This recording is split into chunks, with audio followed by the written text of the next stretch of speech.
আপনি যে ধরনের মানুষকে পছন্দ করেন শুধু তাদেরই দেখে সাইকোলজির কিছু নলেজ ইউজ করে এটা বলা সম্ভব আপনি কি ধরনের মানুষ। আপনি কি আনপ্রেডিক্টেবল লোকেদের পেছনে পাগল হয়ে যান? আনপ্রেডিক্টেবল মানে কবি খুশি কবি গম টাইপ, মানে কখনো খুব ভালোবাসছে কখনো পাত্তাও দিচ্ছে না, হট অ্যান্ড কোল্ড। তাহলে হয়তো আপনি কখনোই আপনার নিজের লাইফের দ্বারা স্যাটিসফাইড নয়।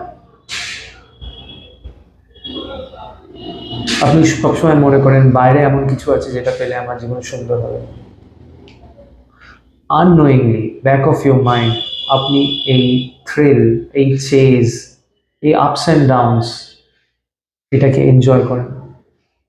আপনি কি আপনার ফ্রেন্ডসদের পার্টনারের প্রতি অ্যাট্রাক্টেড ফিল করেন, তাদের ব্যাপারে ভাবেন, বা এমন রিলেশনশিপের উপরে অ্যাট্রাক্টেড হন যেগুলো আপনার করা উচিত নয়? ফর এক্সাম্পল, আপনার টিচার বা আপনার কোনো রিলেটিভ বা আপনার কাজিন বা সোসাইটিতে যে রিলেশনগুলোকে মানা করা আছে, ফরবিডেন, ইলিগাল যে রিলেশনশিপগুলোকে বলা হয়, সেই সব রিলেশনের প্রতি আপনি অ্যাট্রাক্টেড বোধ করেন। তার মানে এটা হতে পারে যে আপনি নিজেকে নিজে খুব ছোট চোখে দেখেন।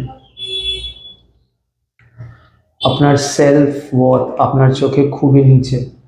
আপনি নিজেকে নট ওয়ার্দি অফ লাভ মনে করেন। আপনি মনে করেন যে আপনাকে কেউ ভালোবাসবে না, আপনি অ্যাট্রাক্টিভ নন, আপনি ভালোবাসার যোগ্য নন। এবং এই রিলেশনশিপটাকে আপনি একটা চ্যালেঞ্জ হিসেবে দেখেন, একটা ট্রফি হিসেবে দেখেন।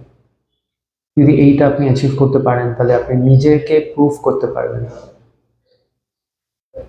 যে আপনি ভালোবাসার যোগ্য, এবং আপনার যে হারিয়ে যাওয়া যে কনফিডেন্স বা হারিয়ে যাওয়া যে ভালো লাগা, নিজেকে ভালো লাগার যে বোধ, সেটা ফেরত পেয়ে যাবেন। আরেকটা বিষয়, ফরবিডেন ফ্রুট এফেক্ট। আমরা সেই জিনিসগুলোই করতে বেশি পছন্দ করি যেগুলো আমাদের সোসাইটি করতে না করেছে।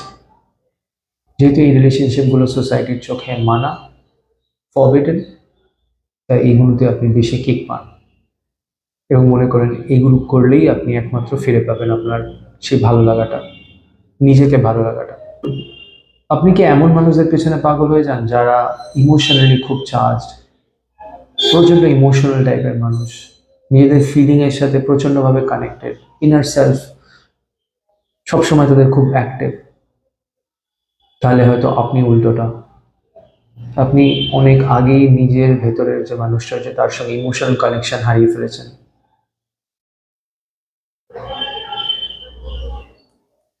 আপনার ফিলিংগুলোর সাথে আপনি এখন আর ভালো মতো কথা বলতে পারেন না, you are disconnected from them. আপনি মনে করেন এই মানুষটা হয়তো আপনার কাছে একটা ব্রিজ হবে, যে আপনাকে সাহায্য করবে আপনার ভেতরের মানুষের সঙ্গে আবার সেই ইমোশনাল বা ফিলিংয়ের যে কানেকশনটা সেটা তৈরি করার জন্য।